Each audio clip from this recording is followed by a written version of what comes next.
जज साहब, मैं और नीतीश केवल एक कॉलेज में साथ पढ़ते थे। हमारे बीच प्रेम संबंध बिल्कुल नहीं था और शादी का तो दूर दूर तक कोई इरादा नहीं था।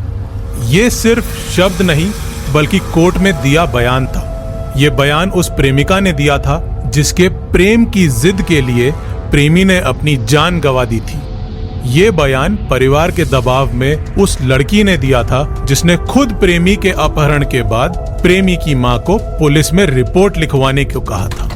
ये बयान उस लड़की का था जिसकी प्रेम कहानी की गवाही पूरा कॉलेज दिया करता था। आज की कहानी में प्रेम है, ममता है, गुरूर है, नफरत है और साथ में एक होनहार जवान लड़के का मर्डर है।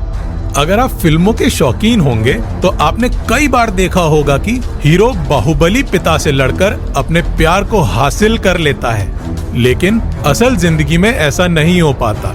असल जिंदगी में प्यार और शादी के बीच में बाहुबली परिवार का ईगो आ जाता है, जिसे सेटिस्फाई करने के लिए वो लोग ऑनर किलिंग का सहारा लेते हैं। नीतीश कटारा की कहानी भी कुछ उसी ऑनर किलिंग की तरफ लेकर जाती है। साल 2002। नीतीश कटारा एक 25 साल का जवान लड़का था। नीतीश का फैमिली बैकग्राउंड भी अच्छे खासे पढ़े लिखे लोगों का था। उसके पिता खुद यूपीएससी सेलेक्टेड रेलवे अधिकारी थे। साथ ही साथ माता नीलम कटारा भी अच्छी नौकरी में थी।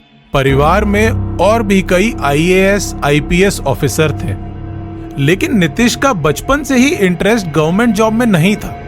उसे बचपन से ही बिजनेस की फील्ड में कुछ बेहतर करना था, इसलिए उसने अपनी माँ से कहा कि उसे एमबीए करना है। इसके लिए उसका एडमिशन भी गाजियाबाद के एक प्रसिद्ध कॉलेज जिसका नाम इंस्टीट्यूट ऑफ मैनेजमेंट टेक्नोलॉजी था, उसमें हो गया। इसी कॉलेज में एक ऐसे शख्स की बेटी पढ़ती थी जो कभी साइकिल में दूध बेचा करता था, लेकिन शराब के धंधे में उतरने के बाद इलाके का बाहुबली बन गया। फिर तब के दादरी के विधायक महेंद्र सिंह भाटी की नजर धर्मपाल पर गई। वो उसे पॉलिटिक्स में लेकर आए। पहले ब्लॉक प्रमुख बना और फिर विधायक के तौर पर चुना गया, जिसे बाद में लोगों ने बाहुबली नेता धर्मपाल उर्फ डीपी यादव का नाम दिया। डीपी यादव का कद राजनीति में लगातार बढ़ता जा रहा था। एक दौर ऐसा भी आया था कि डीपी यादव की गिनती यूपी के सबसे अमीर नेताओं में होने लगी थी। इसी के साथ डीपी यादव के नाम के आगे बाहुबली का टैग भी लग चुका था। जब नीतीश कटारा और डीपी यादव की बेटी भारती यादव आपस में मिलने लगे थे और उन्हें एक दूसरे से प्रेम हो रहा था, तब तक डीपी यादव के ऊपर 9 हत्या, 3 अटेम्प्ट टू मर्डर, 2 डकैती, अपहरण और कई फिरौती के मामले दर्ज हो चुके थे। इतने केस के बावजूद भी डीपी यादव का रसूख और खौफ बढ़ता ही जा रहा था। साल 1998 में इंडिपेंडेंट कैंडिडेट के रूप में डीपी यादव राज्यसभा पहुंचने में भी कामयाब हो गया था, लेकिन 2002 में समय बदलने वाला था। डीपी यादव का परिवार ऐसे केस में फंसने वाला था जिसकी वजह से इसका रसूख और खौफ दोनों खत्म होने वाले थे। अब डीपी यादव की लाइफ में नीतीश कटारा की एंट्री होने वाली थी। ऐसा नहीं था कि नीतीश कटारा को डीपी यादव के खौफ के बारे में मालूम नहीं था। उसे पता था कि उसका प्रेम उसके लिए खतरनाक साबित हो सकता है, लेकिन उसे अपने प्रेम के ऊपर पूरा विश्वास था। शायद इसीलिए उसने अपने पांव कभी पीछे नहीं खींचे। इधर पूरे शहर में डीपी यादव की दहशत थी, जिसका फायदा उसका गुंडा बेटा विकास यादव भी खूब उठा रहा था। दूसरी तरफ नीतीश को उसकी बेटी भारती यादव से प्रेम हो चुका था। नीतीश ने यह बात अपनी मां नीलम कटारा को भी बता दी थी। शुरू में डीपी यादव का नाम सुनकर नीलम कटारा को अपने बेटे के लिए डर तो लगा, लेकिन फिर उन्होंने बेटे की जिद के आगे हामी भर दी। नीतीश और भारती के कॉलेज का रोमांस आगे बढ़ रहा था। दोनों साथ में काफी समय बिताने लगे। कई बार तो भारती खुद नीतीश से मिलने उसके हॉस्टल भी आया करती थी। धीरे धीरे समय बीतने लगा और दोनों की पढ़ाई भी पूरी हो गई। कॉलेज के बाद नीतीश ने जॉब ज्वाइन कर ली और वहीं भारती को जॉब के लिए घर से मंजूरी नहीं मिली। लेकिन नीतीश और भारती के प्रेम में कोई कमी नहीं आई। इसी के साथ यादव परिवार को भनक लग गई थी कि भारती और नीतीश के बीच कुछ लव एंगल है। डीपी यादव के बड़े बेटे विकास यादव ने इस मामले में कई बार नीतीश को धमकाना भी शुरू कर दिया था। इसके बावजूद नीतीश और भारती ने आपस में बातचीत जारी रखी। फिर आती है तारीख 17 फेब 2002। इस रात नीतीश कटारा की फैमिली की जिंदगी पूरी तरह से बदलने वाली थी। बात कुछ ऐसी थी कि इसी रात गाजियाबाद में एक शादी थी जिसमें डीपी यादव का पूरा परिवार आया हुआ था। विकास यादव अपने साथ कजन विशाल और सुखविंदर पहलवान को भी लेकर आया था। सुखविंदर पहलवान एक बदमाश था। इसी शादी के फंक्शन का न्योता नीतीश कटारा के परिवार को भी मिला था, लेकिन उनके परिवार से केवल नीतीश कटारा ही आया था। शादी के फंक्शन के दौरान विकास और विशाल की नजर नीतीश के ऊपर ही थी। उन्होंने कई बार नीतीश और भारती को आपस में बात करते हुए भी देख लिया था। देर रात सही मौका देखकर विकास यादव ने नीतीश कटारा को अपने पास बुलाया और उससे बहुत अच्छे से बात करने लगा। नीतीश को भी लगा कि शायद ये वाकई चीजों को सॉर्ट आउट करना चाहता हो, लेकिन विकास के मन में तो कुछ और ही प्लानिंग चल रही थी। फिर विकास और विशाल ने करीब रात 12:30 बजे नीतीश को गाड़ी में चलने का इनविटेशन दिया और कहा कि यहाँ बोरियत हो रही है, चलो एक राउंड घूम कर आते हैं, कुछ ड्रिंक भी कर लेंगे और बातें भी हो जाएंगी। ये सुनकर नीतीश ने भी हामी भर दी और उन लोगों के साथ कार की तरफ चल दिया। लेकिन भारती ने नीतीश को विशाल और विकास के साथ कार की तरफ जाते हुए देख लिया था। उस कार में पहले से ही सुखविंदर पहलवान नीतीश का इंतजार कर रहा था। जब कई घंटे बाद भी नीतीश किसी को दिखाई नहीं दिया तो उसके दोस्तों ने नीलम कटारा को खबर दी। मां नीलम को नीतीश और भारती के रिश्ते के बारे में पता था। उसे ये भी मालूम था कि उस पार्टी में यादव फैमिली भी आई है। इस वजह से वो घबरा गई और सीधे भारती को फोन लगा दिया।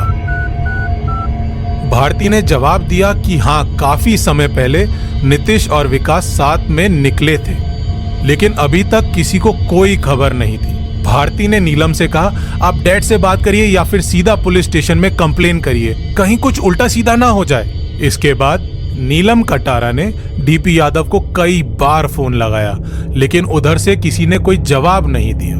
फिर नीलम पुलिस के पास भी गई, लेकिन पुलिस ने भी तुरंत कोई कार्रवाई नहीं की।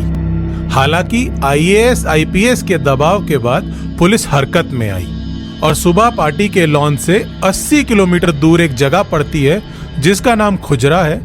वहां एक लड़के की लाश मिलती है। उस लाश को देखकर इन्वेस्टिगेशन टीम ने अंदाजा लगाया कि मरने वाले को पहले खूब मारा गया है और फिर आग लगाने की कोशिश की गई है। इसके बाद नीतीश की मां नीलम को बुलाया गया। लाश की हालत काफी खराब थी, इसलिए अंदाजा लगाना मुश्किल था, लेकिन फिर भी नीलम ने हाथ की अंगूठी से अंदाजा लगा ही लिया कि ये लाश उनके बेटे नीतीश कटारा की ही है। फिर कंफर्म करने के लिए DNA टेस्ट करवाया गया, जिसके सैंपल नीलम कटारा से मैच हो गए और ये बात पूरी तरह से कंफर्म हो गई कि अब नीतीश इस दुनिया में नहीं रहा। तब तक विकास और विशाल गायब हो चुके थे, लेकिन उनके नाम पुलिस ने वारंट जारी कर दिया था। कुछ दिनों बाद 23 फरवरी को दोनों को ग्वालियर के रेलवे स्टेशन से गिरफ्तार कर लिया गया। मामला कोर्ट में पहुंचा।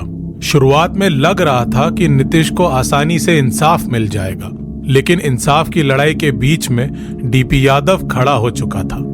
उसने अपने बेटे को बचाने के लिए पूरा जोर लगा दिया। इसीलिए 2002 से 2004 के बीच विकास को जेल से 66 बार बेल दी गई। कोर्ट में कई गवाह अपनी बात से पलट रहे थे। नीतीश की मां को एहसास हो गया था कि ऐसे उनके बेटे को इंसाफ नहीं मिल पाएगा। उन्होंने सुप्रीम कोर्ट का दरवाजा खटखटाया।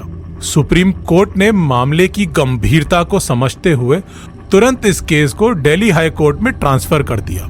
गवाहों के पलटने का दौर जारी रहा। आखिर में इस केस की डोर एक गवाही पर आके अटक गई।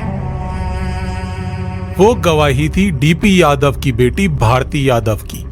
परिवार ने पढ़ने के बहाने से भारती को लंदन भेज दिया था और कई बार कोर्ट के सामने कहा गया कि उससे कोई संपर्क नहीं हो पा रहा है।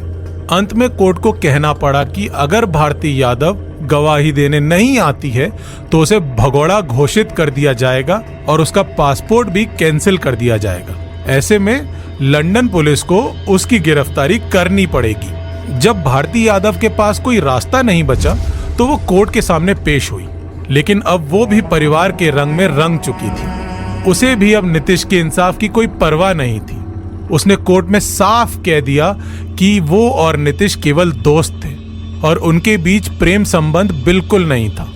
हालांकि फिर पुलिस ने कोर्ट में गिफ्ट्स, लव लेटर्स और कार्ड पेश किए जो इस बात की गवाही दे रहे थे कि भारती यादव परिवार के दबाव की वजह से झूठ बोल रही थी। कई बयानों के बाद दिल्ली फास्ट ट्रैक कोर्ट ने इस मामले में फैसला सुनाते हुए विकास यादव और विशाल यादव को नीतीश के अपहरण और मर्डर का दोषी मानते हुए 30 साल आजीवन कारावास की सजा सुनाई। साथ ही कहा कि ये ऑनर किलिंग का मामला था। इसके साथ सुखविंदर पहलवान, जो उस रात इनके साथ था, उसे भी 20 साल की सजा सुनाई गई। केस हाईकोर्ट पहुंचा, लेकिन विकास और विशाल को वहां भी कोई राहत नहीं मिली।